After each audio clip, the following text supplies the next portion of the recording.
Cerita Bung Mohtar pula tuan-tuan. Bung Mohtar, Faiz Fazil kena bebas hari ini, Bung Mohtar pun dibebaskan. Bung Mohtar isteri bebas pertuduhan kes rasuah 2.8 juta. Now, yang menariknya tuan-tuan, yang ini setelah didapati bersalah, Mahkamah Tinggi Kuala Lumpur membenarkan permohonan Ahli Parlimen Kinabatangan Bung Mohtar Radin dan isterinya Zizi Izzet Abdul Samad untuk membatalkan perintah supaya mereka membela diri dalam kes rasuah 2.8 juta. Hakim Azhar Abdul Hamid petang ini membenarkan permohonan semakan oleh pasangan itu yang menyasarkan keputusan Mahkamah Session Kuala Lumpur tahun lepas. Kelihatan Zizi menangis di dalam kandang tertuduh sambil suaminya duduk di sebelahnya. Azhar memerintahkan pasangan itu dilepas dan dibebaskan daripada semua pertuduhan jenayah. Azhar Abdul Hamid Okey. Pada 2 September tahun lepas, Hakim Perbicaraan Mahkamah Rendah Rozina Ayub memutuskan bahawa pihak pendakwaan berjaya membuktikan kes prima facie, iaitu boleh bertanggungjawab terhadap Bung dan Zizi, dan memerintahkan kedua-dua mereka membela diri atas pertuduhan rasuah berjumlah 28 juta. Semasa prosiding Mahkamah Terbuka hari ini, Azhar memutuskan bahawa adalah kes yang wajar. Ini adalah kes yang wajar untuk Mahkamah Jenayah menggunakan budi bicara melibatkan penguasaan penyemakan. Terdapat salah laksana keadilan, miscarriage of justice. Dengan itu memerlukan kuasa semakan. Keputusan prima facie diketepikan dan ia digantikan pelepasan dan dibebaskan, kata Azhar. Ketika ditemui di pintu masuk kompleks Mahkamah Kuala Lumpur petang tadi, Pung kelihatan tersenyum. Syukur Alhamdulillah, katanya. Ketika diminta mengulas mengenai masa pembebasan pasangan itu, berikutan pelepasan tanpa pembebasan, Timbalan Perdana Menteri kejap. Yang ni dia minta ni. Hakim mengambil maklum bahawa saya dan Zaiti perlu dibebaskan kerana pihak pendakwaan sebenarnya gagal membuktikan kesnya. Dua saksi utama pendakwaan berbohong dan dengan itu Mahkamah Tinggi tidak dapat menerima keterangan mereka, katanya. Dua saksi pendakwaan tersabit ialah saksi ke-24, ejen public mutual Mahdi Abdul Hamid, dan saksi ke-25, perunding unit amanah Nurhaili Ahmad Mokhtar. Sementara itu, Timbalan Pendakwa Raya Lau Chin Hao berkata mereka akan mendapat arahan daripada pihak atasan sama ada merayu ke Mahkamah Rayuan. Pada 2019, Bung diminta dibicara atas 3 pertuduhan menerima rasuah 28 juta. Mengikut pertuduhan, dalam 2 kesalahan akhir,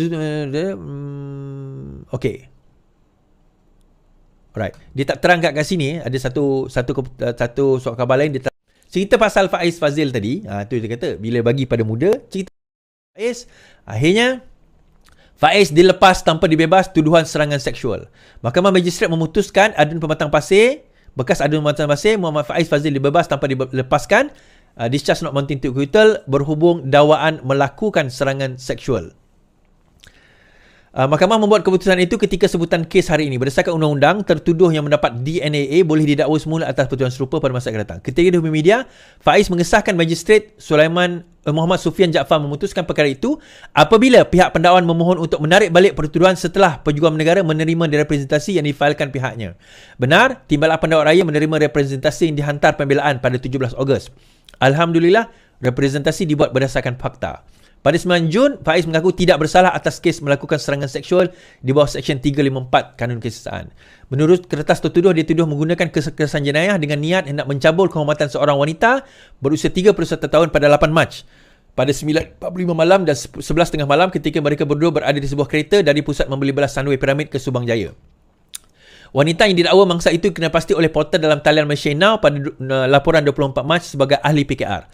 Faiz yang juga anggota Jawatan Kuasa Pusat Amanah pada ketika itu menafikan semua tuduhan dan mengesahkan akan bekerjasama dengan pihak polis. Berikutan laporan wanita itu dibuat pada 16 Mac. Seksyen 354 Kanun Keseksaan memperuntukkan hukuman penjara sehingga 10 tahun. Saya tahu kes ni dan saya tahu kenapa dia lepas. Tapi detail itu saya tak nak reveal lah sebab dia melibatkan wanita tersebut. Dan bagi saya wajar sebenarnya dilepas kes tersebut. Dia bukan masalah saya kenal Faiz je. Dan Faiz sendiri yang kata ini dengan amanah dengan muda waktu itu kan. Saya tak setuju, saya tak setuju. Tapi di dalam hal ini saya setuju dengan Faiz. Saya setuju kenapa kes itu digugurkan dan saya tahu detail berkenaan dengan kes tersebut. Again, menghormati wanita tersebut dan juga menghormati mahkamah, saya tak boleh sebut secara detail. Kalau kita minum kopi, nanti saya cerita. Kan? Nanti saya cerita. Kalau kita minum kopi, boleh kita cerita. Banyak benda saya tak ada cerita, tuan-tuan. Ini kadang-kadang, yalah, dia melibatkan kepada, apa orang kata? Yalah, dia melibatkan kepada undang-undang kan. Jadi tak boleh dicerita. Baik. Habis cerita Faiz dengan juga muda tadi. Malam ni saya pendek-pendekkan sikit. Now, kita cerita pula tentang Zahid Hamidi. Zahid Hamidi tempoh hari, Dikatakan dia telah hukuman yang jatuhkan kepada dia, bukan hukuman, dakwaan yang dijatuhkan kepada, yang dikenakan kepada dia setelah prima facie ada defense. Dalam defense stage, prosecutor ataupun pendakwaan telah menggugurkan kes tersebut. Okay. Dan pendakwaan telah menggugurkan kes tersebut. Ada yang kata itu adalah kehendak pendakwaan, bukan kehendak mahkamah. Ya, tetapi memberikan DNAA itu adalah kehendak mahkamah, bukan kehendak pendakwaan.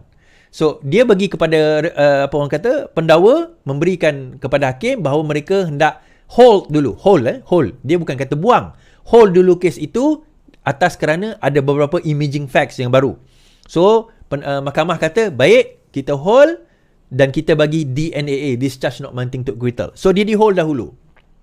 Baik.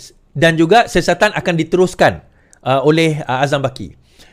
Oleh SPRM. Jadi ada yang mengatakan kenapa tak terus je kes tu? Kalau teruskan kes tu, saya kata kalau diteruskan dan didapati tidak bersalah berdasarkan bukti-bukti yang ada pada waktu itu, berkemungkinan besar, bukti-bukti baru tak boleh dibawa sekali lagi. Bukti-bukti baru tak boleh dibawa, and they said kalau dia bebaslah. Dia hanya boleh dibahaskan di atas bukti yang sedia ada ataupun rayuan kalau sekiranya dijatuhkan hukuman. Namun begitu dalam kes ini, hakim kata, pendakwa raya kata, sekarang ini ada new cases. New cases sekarang emerging, ada pertuduhan, ada benda baru, saya tak tahulah apa benda barunya. Itu SPRM cakap, kalau tipu dia, tipu saya lah. So dia kata ada benda baru. Jadi sebabkan ada benda baru, so SPRM Azam serah pada pasukan penyiasat siasatan baru, siasat bukti baru kes Zahid. Suruhanjaya Penjagaan Rasuah Malaysia SPRM menyerahkan sepenuhnya kepada pasukan penyiasat bagi menyiasat bukti baru membabitkan kes rasuah timbalan Perdana Menteri Ahmad Zahid Hamidi. Ketua Pesuruhjaya SPRM Azam Baki berkata, dia juga tidak pasti sejauh mana perkembangan siasatan berkenaan. Saya tidak pasti mengenai perkara itu. Ulasnya lanjut, saya serahkan kepada pasukan penyiasat, katanya. Azam berkata demikian ketika ditemui media selepas merasmikan persidangan penyelidikan Governance, Integriti dan Anti Rasuah. Pada Isnin lalu, Ahmad Zahid dilepaskan DNA atas 47 pertuduhan. Kesemua itu dibuat oleh Hakim Colin Lawrence Sequeira setelah mendengar 11 alasan yang dikemukakan oleh pendakwa raya. Sementara itu, Azam juga enggan mengulas lanjut mengenai kenyataan bekas Ketua Pesuruhjaya SPRM Latifah Koya yang menyifatkan keputusan terhadap Ahmad Zahid sesuatu yang memalukan. Apa yang dicakap di mahkamah dan diserahkan oleh pendakwaan itu keputusannya, katanya. Latifah sebelum ini menggesa pihak kerajaan berhenti mengatakan bahawa keputusan DNA terhadap Zahid adalah sebagai keputusan mahkamah. Sebaliknya, mahkamah tidak punya pilihan kerana terikat mengikut perlembagaan untuk memenuhi permintaan pendakwa raya. Jabatan Peguam Negara menerusi kenyataan semalam menegaskan permohonan DNA terhadap Zahid berdasarkan alasan yang diterima oleh mahkamah. Ya, saya setuju dengan Latifah Koya satu perkara. Perkara tersebut atas perlembagaan, di atas permintaan pendakwa raya. Now, soalan dia, kenapa pendakwa raya meminta? Kenapa permohonan itu dibuat oleh pendakwa raya? Kalau kita tengok, dia ada dua sebab utama. Satu, kalau kita tengok, disebabkan oleh perintah daripada atasan, wahyu, Perdana Menteri ke whoever. Yang kedua, berkemungkinan kalau tidak ada perintah daripada sesiapa, pendakwa raya menemui atau mendapati bahawa ada kepincangan dalam kes tersebut yang memerlukan siasatan lebih lanjut. Now, Perdana Menteri mengatakan, Anwar Ibrahim mengatakan tak ada campur tangan. Tidak ada campur tangan. Now, kalau kes dia kata ada campur tangan, mungkin Muhyiddin Yassin bercerita daripada pengalaman berkenaan dengan kes Musa Aman. 46 kes dilepaskan begitu saja. Tak ada masuk mahkamah sekalipun. Okay, mungkinlah, kita tak tahu. Yang kedua, sebenarnya pendakwa raya mengatakan berdasarkan representasi dihantar oleh Zahid Hamidi, campur tangan ugutan daripada Perdana Menteri Mahathir Mohamad pada waktu itu sehingga beliau didakwa. Yang kedua, dia kata bahawa terdapat bukti-bukti baru yang diserahkan, yang akhirnya pihak pendakwaan dan juga pihak SPRM mengatakan bahawa perlu siasatan lanjut dan lebih terperinci mengenai perkara tersebut. Now, justice need to be served and justice need to be done. Bak kata ada seorang hakim lah, justice need not only to be served. Justice, keadilan ini bukan setakat perlu dilaksanakan keadilan, tetapi perlu dilihat sebagai adil. Kita perlu dilihat sebagai adil. Now, tuan-tuan, kalau katakanlah berdasarkan kepada penemuan-penemuan tersebut diteruskan kes, didapati dia tidak bersalah. Tuan-tuan nak kata apa? Katalah Zahid didapati tidak bersalah. Nanti ada yang kata, tengok, kerajaan sekarang membebaskan Zahid Hamidi dan mendapati dia tidak bersalah. So akhirnya dia takkan habis cerita, tuan, kalau layan dia orang ni, kan? So kita tunggu je lah kalau apa orang kata daripada pihak pendakwa raya dan juga pihak SPM melakukan tugas mereka. Baik.